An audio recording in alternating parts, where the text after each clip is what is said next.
Powered by Ecotech. What's up everybody, Tommy here from Worldwide Corals, and this is episode 7 of my Elos Dream Reef build. In this episode, something a little funky happened, a small tank crash. We added some tangs to the aquarium finally, and we're gonna talk about some future upgrades in terms of Sicce and flow. So let's get right into it. I was lucky enough to do some contract work in Japan and do some filming. I had actually fallen behind on my maintenance schedule on the water change, and I said, I'll get to it when I come back.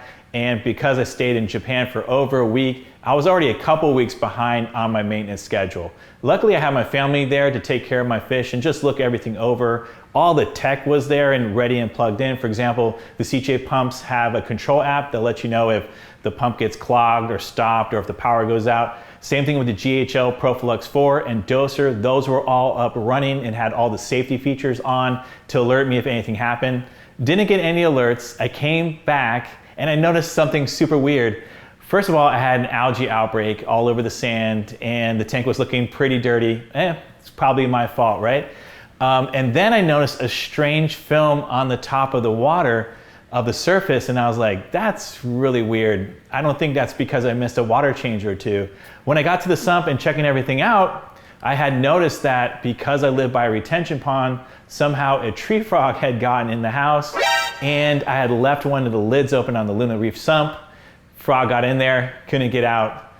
The rest is a bad problem. So immediately I started getting into a heavy maintenance attack, making a big water change, cleaning everything off the sand, all the algae off the glass, sand everywhere, vacuuming out the sump. I had some ChemiPure on hand that I put into the aquarium to help clean and filter the water. It has carbon in it, but it also has some media to remove phosphates. I tested the water a few times and everything was back on par, so I felt more confident. But I had lost some corals, lost some SPS due to RTNing, some stuff turned brown. So I was a little bit bummed about that, but I'm also thankful that I didn't put in all the corals yet, kind of a test phase from some of the stuff that I had left over. So I'm gonna wait a little bit before I put in more corals just to make sure everything goes out. But let's not talk about the bad stuff anymore. Let's get into the fish. So as you can see, I'm super happy I was able to bring the tangs home. We got a really nice selection of fish. By the way, did you know Worldwide Corals now ships fish? If you go to our website, look for Fish Direct, and you can get fish shipped straight to your door with a guarantee. We always carry fish into stores for everyone to pick up, but now we can ship it to you. So let's talk about some of the fish that I added. I was able to bring home one of my favorite fish, and it is an adult orange shoulder tang. It's the largest fish that I have in the aquarium now, but it's super peaceful, super gentle for a tang. Usually tangs could be a little aggressive, as we'll talk about later, but it tolerates everything. Really nice, picks the nori off the clip, also eats the Worldwide Coral seafood mix that I put in the tank, so I couldn't be happier with that selection.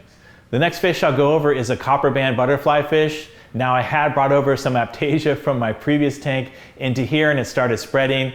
And the same day I put the copper band butterfly in, the Aptasia was pretty much gone. He went after everything, picked everything. Also eats frozen mysis and the Worldwide Coral seafood mix. Another favorite of mine is the blonde Naso tang. Back in the day I had a regular Naso tang and really loved it. Another fun fish, can be very peaceful depending on the order that you put them in, but I really wanted the blonde one. This one's a little bit smaller. It's a small to medium size. Really peaceful in this aquarium. I think it's probably because of the way we added all the tangs in, but you don't want to put, for example, a really aggressive tang in the tank first by itself, such as a purple tang. If I had a purple tang in here by itself and then added some of these other tangs, there would definitely be a territorial fight going on. Another favorite fish of mine is the white-tail bristle-tooth tang. This tang is amazing at getting algae off the rocks. All day long picking and attacking the rocks. Now, I spoil him because I do put a lot of nori in the tank because I have so many tangs in here now, so he does pick off of that, but when it runs out, you usually find him around the rocks picking at stuff, so really love that fish. A couple other tangs that I added that could be a little controversial are a small Hippo tang and a small powder blue tang. Now, the most aggressive fish I have in here, I would say, is definitely the powder blue tang. So use caution if you do add one. Make sure it's not the first fish in there, and just be careful that there aren't any other similar species of tang, such as like an Achilles tang or something like that, or another powder blue or a powder brown. So you just got to use caution in the way you add it, and just know that if you have another one of those fish and you put them in, they could fight pretty much to the death, and you might have to be ready to remove them if you're going to take a chance like that. The reason I said the Hippo tang could be a little controversial is as they get bigger, 7, 8 inches, they can become pretty aggressive in some situations. I think here we have enough swimming room, enough food that hopefully all the tangs will get along for a really long time. A couple other fish that I added are a couple blue-eyed cardinals and 4 red spot cardinals, just to add some movement to the tank. For now, I think I'm all set on fish, at least for a while. I do want maybe like a fathead or sunburst anthias, maybe another wrasse. And speaking of wrasse, you can see I have the lid on here. The past couple of videos I didn't have it on because I was cleaning the tank, but I absolutely love this lid. It is a lifesaver. When I was cleaning the tank, the wrasse had jumped.